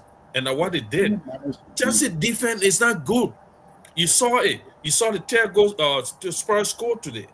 You're leading 4-2, and then they just keep playing the ball like that. So if they could manage that game well today, come up with some technical substitution, especially when the two guys go up, they could have gotten the 3 points today. They could have even scored more than the goals that they got in the game today. Just sit deep because your two best defenders are. So you got to be compact in midfield and in defense. And those guys vulnerable at the back, they will come to you and you get a goal. So technical error from the coach, poor game management led to Chelsea winning the game over Spurs today. All right, thank you very much. Otis, are you there? Yeah, I'm here. Okay, Otis, let me come to you. Spurs today, they were in the lead 2-0, and they gave away the game to Chelsea. And even though the referee in the Premier League, they are not consistent, because a lot of time, that Casino tackle, it will go to VAR and the player will be sent up. But today, the referee didn't see it, and it didn't go to VAR. But Spurs, they capitulated once more against Chelsea. And for 5 seasons now, they have now won on their own stadium in the Premier League against Chelsea. That's an abysmal record. And looking at their coach, he is under immense pressure. He last 40 games in the Premier League, he lost almost 50%. He lost 19 of his last 40 games. That's a sackable offense. That alone, as a big club, he should be sacked. You cannot lose almost half of your game. 40, not 10 games, but 40 games, 19 losses. So Otis, looking at that record, do you think, first of all, what's your reaction to the game? And the second question, do you think the coach job is on the line? Well, right now is the coach. First of all, the coach job is on the line, but secondly, a lot of the clubs there now. Yeah, Spurs. First of all, Spurs. What is Essence first sacking coach because Spurs is now a winning team. They get in the money to occupy to call them one big team because of the old name, Spurs. So why would you sack a coach? They're keeping there. Then you just manage one single space. You hire a coach and just tell the coach What that am I what keep you them do. there for? So be beating up. Because Spurs is not a winning team. When we're talking about teams No. with trophies, we're not counting Spurs. The only thing Spurs need is fourth place or Europa League. So at least that places can be maintained. So when you find a coach that right in the gap there, and where he is, that's the place there. That Spurs no more place there. So why you want to sack him there? What will you get? Maybe a fifth play team. Go to fifth, So third, the fourth, only thing, and team. Musa, the only thing about Spurs is the only thing about that game. For me, I know when it comes to bigger teams that will manage game well to say, oh, because some way good, some days good, some games are good, some games are bad. So the games that you expect Spurs not to win, that's the game they can win. The games that you expect them to win, they can win that game. So for me, my hope can be on Spurs because I know tactics wise, when it comes to bigger teams, Spurs is not one of the clubs that I really hoping on to say, yeah, when it comes to tactics wise to produce a result. So for me, Chelsea, I knew today, for my prediction, I knew that Chelsea were going to walk over Spurs today. Spurs were so lucky that it started the game with a good footing, and then all of a sudden they just lost that gap again. But injury too caused some of these problems. So that's why I think that's what gives Spurs Chelsea a little bit edge because Spurs injuries too, players not fit to play, and then. But for me, the coach not need to be sacked. They just need to stay there and just manage the coach because who you going to get? What a good coach that are around now. The few good coaches that are around, all of them go international duty. So you don't going to sack your good coach. That means when you We'll look go at him, Brazil. We'll bring you somebody look from at Brazil. So when you see Otis, where Otis, yeah. let me ask you this. Don't forget about sports because it almost time will soon be wrapping up. Or Otis. So looking at Arteta this season, if he doesn't win the Premier League or the Champions League, should he be fired? But we're not saying. He We're said not saying. when he lost If the Arteta doesn't win the Premier League or the Champions League, should Arsenal fire Mikel Arteta? for me there'll be for me I don't say sad because for me when it comes to my grading of Mikel Arteta, I don't know how other people grade, but when it comes to my grading of Mikel Arteta, for me when it comes to the grading of Mikel Arteta, I only grade Mikel Arteta for 2 seasons. All the other one was just a plus because we never expected it because Arsenal was so tight and then he built it. Hello, are you getting me? I'm listening to you. Yeah. Arsenal was a diet. It was a 3 year program, to see how he can build a good team. And he started with a youthful side, get rid of the old players that were there and build a youthful side. So for me, that my whole calculation at Tata is this year make it a 3 year. If I grade a coach Should for he 3 be years with it, sacked? no. With a starter of Arsenal, no. Okay, I know because you see that's the problem. That's a small club mentality.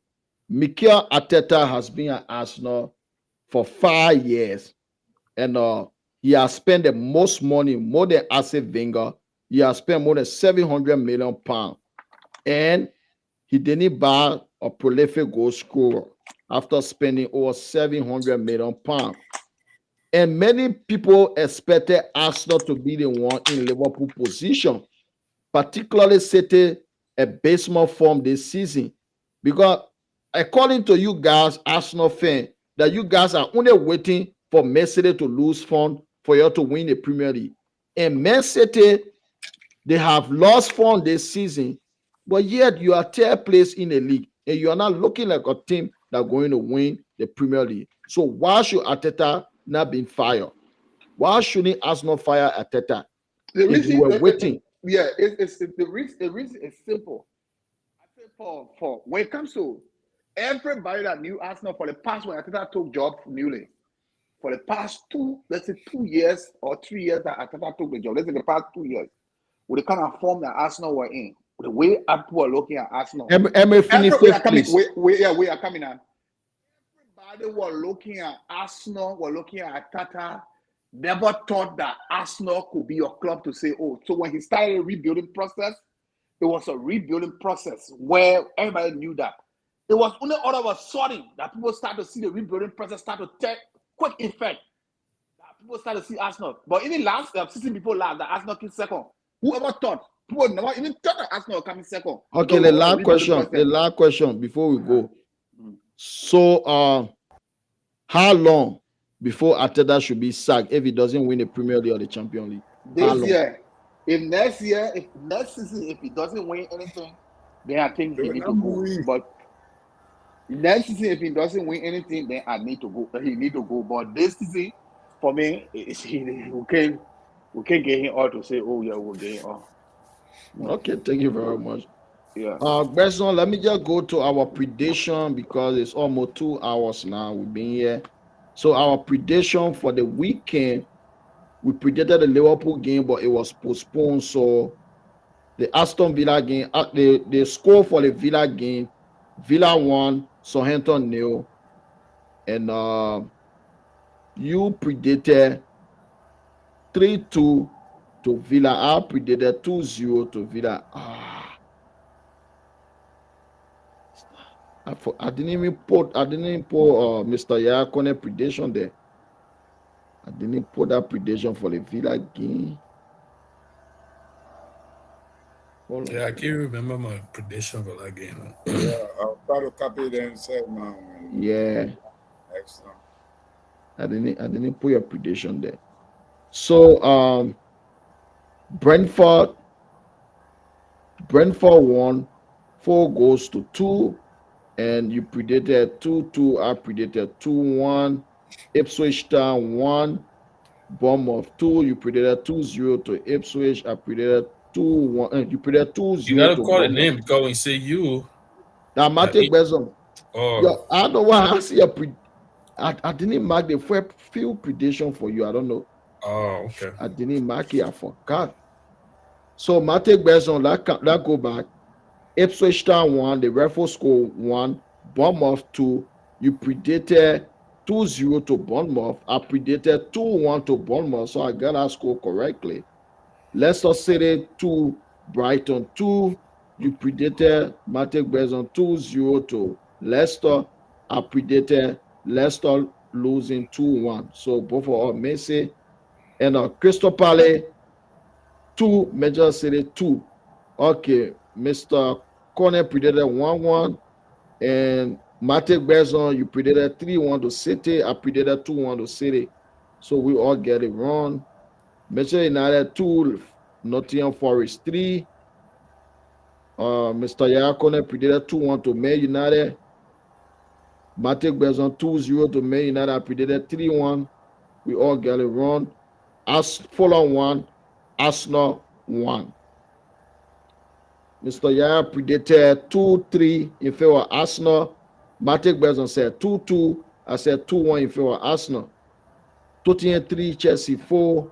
Mr. Corner said 2-3 to Chelsea. Matic Bezon 3-0 to Spurs. I predicted 3-1 to Chelsea. We all get it wrong. Real Betis 2, Barcelona 2. Bezon predicted 5-0. Mr. Corner predicted 3-1 to Barcelona. I predicted 4-1 to Barcelona. Girona 0. Real Madrid 3.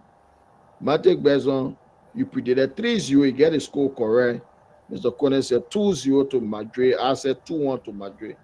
So that's it. So, gentlemen, let me start with you, Matic Bezon. What's your parting comment for today? Yeah, we want to say thank you once again. And thank the Almighty Allah for you bringing the innovation.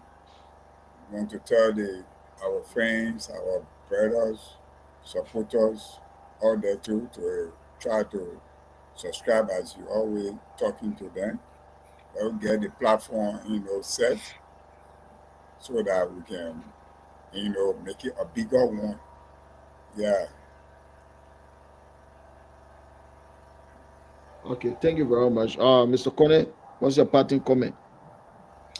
A parting comment going to be on mighty Liverpool.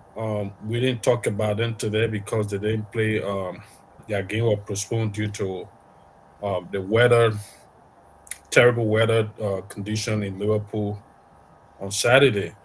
So we're getting, we're hearing some rumor about Mo Salah contract discussion, Van Dijk and Alexander Arnold. Those guys are um, outstanding player for the club. Um, the financial the financial department need to make everything possible to secure those guys. They are very important to Liverpool. You can see it in a game. I just hope and pray that that discussion should be over as soon as possible. And make sure get those guys what they want. They deserve it. Uh, they need to be there. You really got to get them. You can't allow those guys to go. Other clubs are monitoring the situation. The lead chance you give them, they will snatch it away from you, and to replace them is going to be a tough one. So I hope that they can sort that out as soon as possible. It will be a huge momentum for the club as well with what they're doing right now. If they can get those things done, and you know, it will be at the advantage because it's a huge it will be a huge addition to their fighting spirit, because sometimes psychologically, if the best player is leaving the club, it affect other players. It affect even the technical staff because they feel loving, and then you just allow that person to leave like that. It's not a good thing to do. But Liverpool is a big club; they know what they're doing. Sometimes they do these things to to drop the player expectation or to lower his expectation. So it could be a plan from the technical side or from the board. But whatever it takes, I'm very much confident that they're going to secure those guys, and it will be of additional uh, momentum for them. It will keep them together, keep the spirit, so that they can be successful this season. Because we're seeing it, and I hope they can get it done for those guys to sign new contract.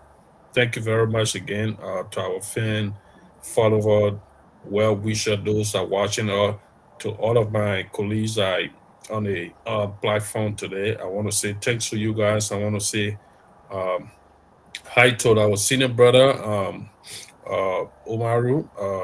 Your guidance to us, um, we talk about finding somebody to bring them on as guests, any soccer pundits or somebody that been in a soccer arena from Liberia.